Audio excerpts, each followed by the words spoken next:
Commercially تو آپ نے ہمیں بڑے اچھے طریقے سے جو ہے وہ گائیڈ کر دیا کہ خرگوش کی فارمنگ کس طرح سے کرنی ہے. اب ہم جیسے کچھ لوگ ہوتے ہیں جنہیں گھر میں پالنے کا بھی شوق ہوتا ہے, کیوٹ ہوتے ہیں نا, پیارے لگتے ہیں, بعض اوقات بچے بھی بڑے مزے سے کھیلتے ہیں, لیکن ہم اگر رکھنے بھی چاہیں, کچھ خرگوش رکھنے بھی چاہیں, تو ہمیں یہ ڈر ہوتا ہے جی ہمارا جو لان ہے وہ بھربھرا ہو جائے گا, وہ ہمارے گھروں کی جو نیاں ہیں وہ خراب کر دیں گی, کیونکہ ہمیں پتہ ہے کہ خرگوش جو ہے وہ زیر زمین ہی رہتا ہے. تو اگر ہم رکھنا چاہتے ہیں, ہم تھوڑی سی فارمنگ, چھوٹا سا ایک فارم بنانا چاہتے ہیں ریبٹ کا, تو اس کے لیے ہمیں کیا کرنا ہے تاکہ ہمارے ایک تو گھر بھی خراب نہ ہو, ہمارا شوق بھی پورا ہو جائے؟ جی اس میں ہمارے پاس بہت ساری کوئریز آتی رہتی ہیں کہ آپ بڑے لیول پہ جو ہے لوگوں کو انٹرٹینمنٹ دے رہے ہیں, یعنی ساری چیزیں سروسز پرووائڈ کر رہے ہیں, چھوٹے لیول پہ جو ہے آپ سروسز ہی نہیں دے رہے.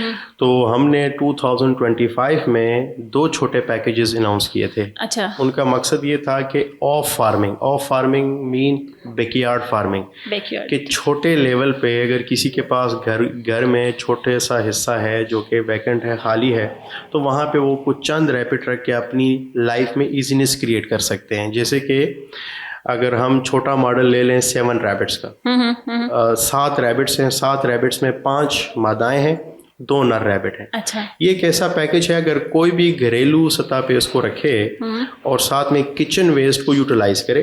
کچن ویسٹ میں سے کیا کیا ہو سکتا ہے؟ کچن ویسٹ میں سے اگر روٹی کا ٹکڑا بچ گیا, اگر سبزیوں کے چھلکے آ گئے, ٹھیک ہے جی, اب فروٹ کے چھلکے وغیرہ جتنے ہو گئے ہیں, یہ سارے کے سارے آپ ان کو یوٹیلائز کروا سکتی ہیں.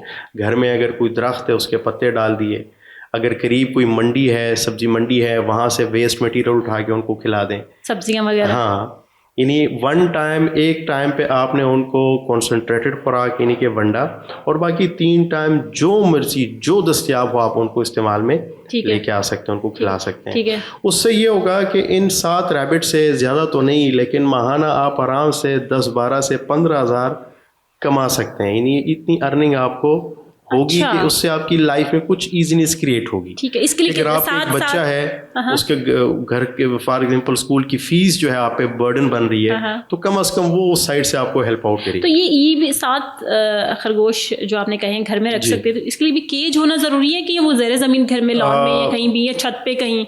مشورہ یہی ہے کہ وہ کیج میں ہی رکھیں. کیج میں رکھیں. البتہ اگر خاص سینیریو میں, جیسے کہ ان کے پاس جگہ بہت بڑی ہے اور محدود ریبٹس ہیں, تو پھر وہاں پہ وہ رکھ سکتے ہیں, انہیں کھلے میں چھوڑ دیں, کیونکہ ان کا ویسٹ بھی لیمیٹڈ ہوگا, جگہ بڑی ہے نا. لیکن اگر اوور کراؤڈ ہوں گے, تنگ جگہ ہوگی, تو پھر وہ بیمار ہونا شروع ہو جائیں گے. تو پھر اگر جگہ تنگ ہے تو پھر پنجرا ضروری ہے. کتنا بڑا پنجرا ہوگا؟ پنجرے کا سائز نر ریبٹ ہو تو 2 فٹ بائی 2 فٹ کا پنجرا ہونا چاہیے. اگر فیمیل مادہ جس کے ساتھ ایک باکس رکھا ہوتا ہے, الگ الگ ایک ہی کیج میں دونوں کو رکھنا ہوگا یا الگ الگ رکھنا ہوتا ہے؟ اچھا جی ٹھیک ہے, الگ الگ رکھنا ہوتا ہے. جو مادہ ہے ان کے لیے 2 فٹ بائی 2.5 فٹ کا کیج کمپلسری ضروری ہوتا ہے. ٹھیک ہے. مطلب یہ اگر گھر میں آپ نے رکھنا ہے تو جی, گھر پہ اگر رکھنا ہے, گھر کے لیے رکھنا ہے, اور جتنے نمبر آف کیجز ہوں گے اتنے نمبر آف جو ہے ریبٹس آپ رکھ سکتے ہیں, اور مہینے کا 10 سے 15 ہزار آرام سے کما سکتے ہیں ان کے میٹ سے. ہاں, میٹ سے بھی, یعنی کہ وہ ویسے بھی سیل کر سکتے ہیں, ساتھ میں پیداوار لے کے ہمیں سیل آؤٹ کریں, آپ کو سیل کرتے ہیں. یہ بھی اچھی بات ہے, مارکیٹ اوپن ہے, آپ کر سکتے ہیں. جی ماشاء اللہ. ٹھیک ہے.